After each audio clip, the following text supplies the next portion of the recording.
Have you ever been in a toxic situationship, or have you ever been on the sidelines watching best friends in a toxic relationship? Well, that's basically what the entire metro of Philadelphia has had to deal with since 2022 with its transit agency and the state of Pennsylvania. Planning to cut service by almost half as it faces a growing funding crisis. On top of that, SEPTA warns the lines in red could be cut. Then starting in 2026, 5 regional rail lines and 18 bus routes would be completely eliminated. Like every bad situationship, there's rumors, gaslighting, and of course, begging.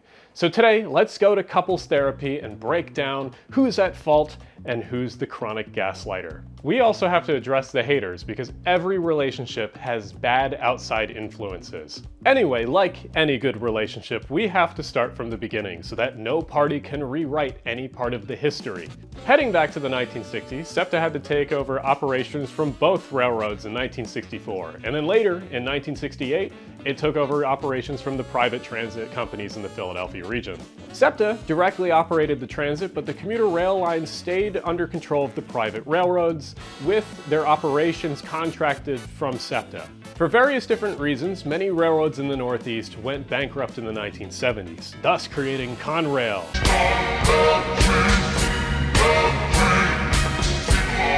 Soon after, SEPTA took control of all the operations from Conrail, and by 1983, all lines in Pennsylvania that led into Philadelphia were then under SEPTA's full control. The 1980s were simultaneously SEPTA's best and worst decade.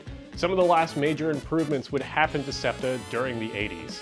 The Center City commuter connection opened, allowing SEPTA to run trains through the city with interlining. Also, the airport line opened, allowing finally the region to have access to rail transit at the airport. But ironically, SEPTA also cut some lines in the 80s. They cut back diesel operations from Allentown and Reading, and they also cut back some of the electrics, like the Westchester line. From this point on, SEPTA's history is basically dealing with the managed decline of both Philadelphia and Pennsylvania.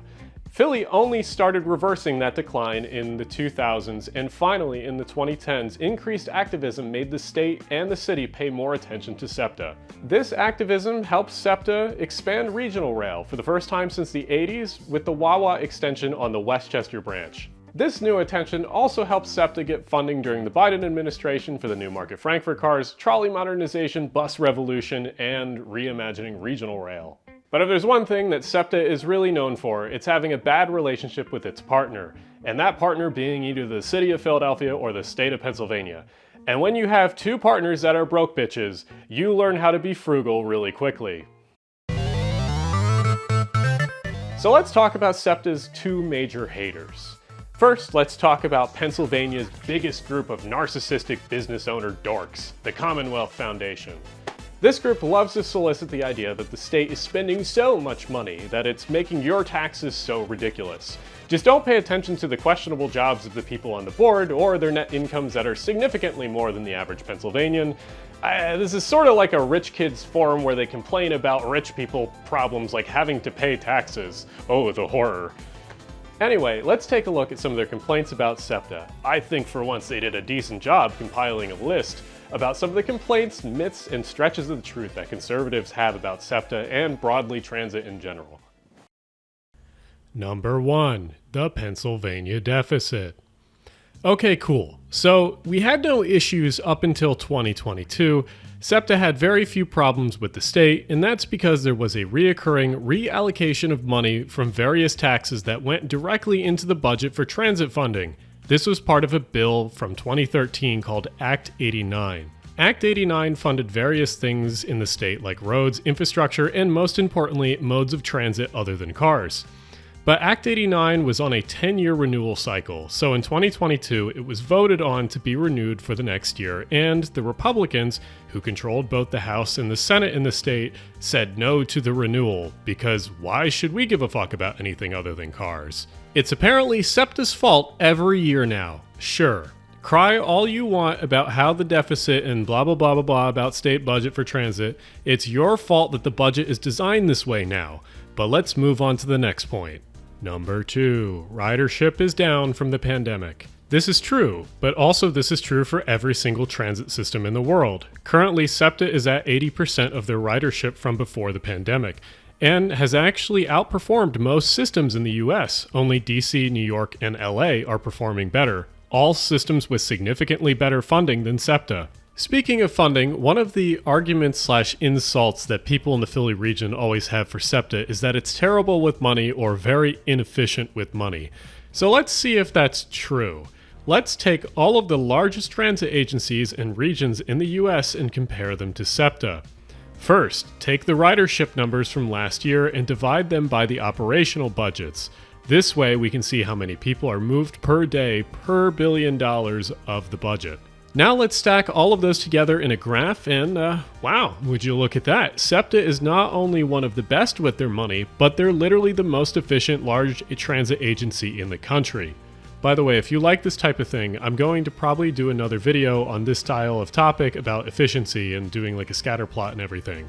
Okay, so anyway, can we please shut up about SEPTA being wasteful? SEPTA is not only good with money, but actually one of the most efficient with money in the US. So for once, be proud of your transit agency and region. I know that's like impossible for the average Philadelphian and Pennsylvanian though. Actually, let's pivot to that. Let's take a look at how SEPTA saves money in frugal ways compared to other agencies. Remember that extension to the regional rail media line to Wawa? Well, that was a mixture of 3 miles of electrified track, 1 brand new electrified yard, a station, and a parking garage.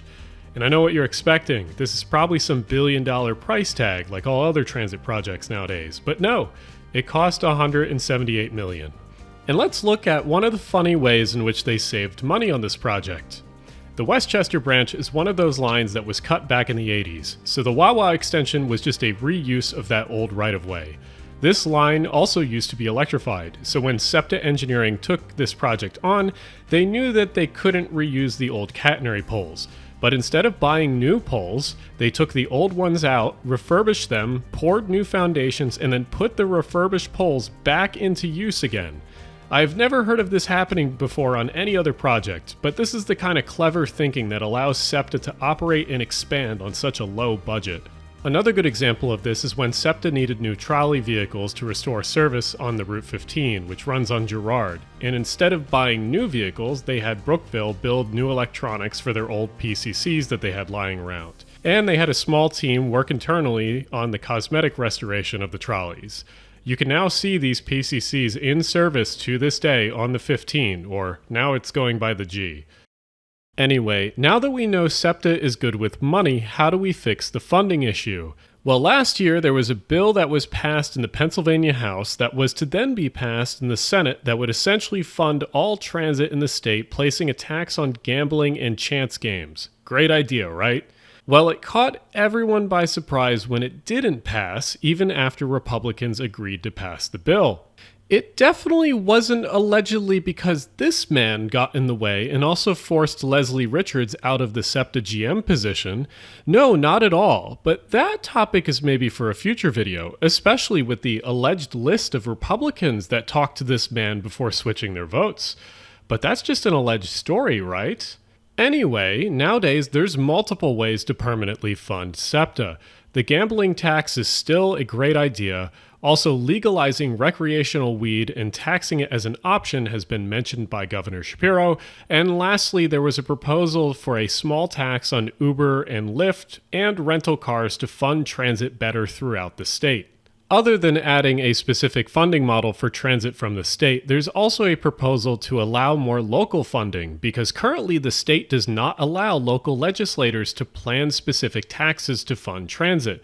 So hopefully that can pass and get fixed. Anyway, how do you get involved in all of this? People always say to contact your politicians, but what does that actually look like?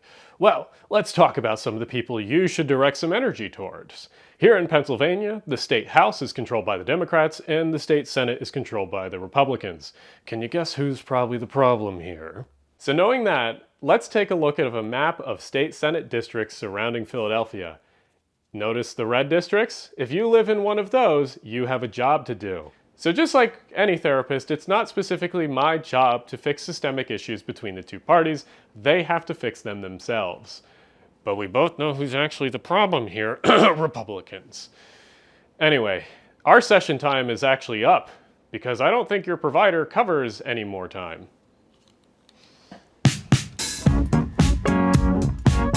So please go check out some of the advocacy groups linked below, because they will direct you better than me at some of the people specifically to yell at. Now, I also have to say thank you to my Patreons, because they allow me to do this kind of thing and not be attached to a group or company, and otherwise I would probably be fired. So, yeah, thank you for that. Also, thank you to Jackson, who's behind the camera, that has helped me with this project, and I will see you all in the next video, hopefully. Ciao.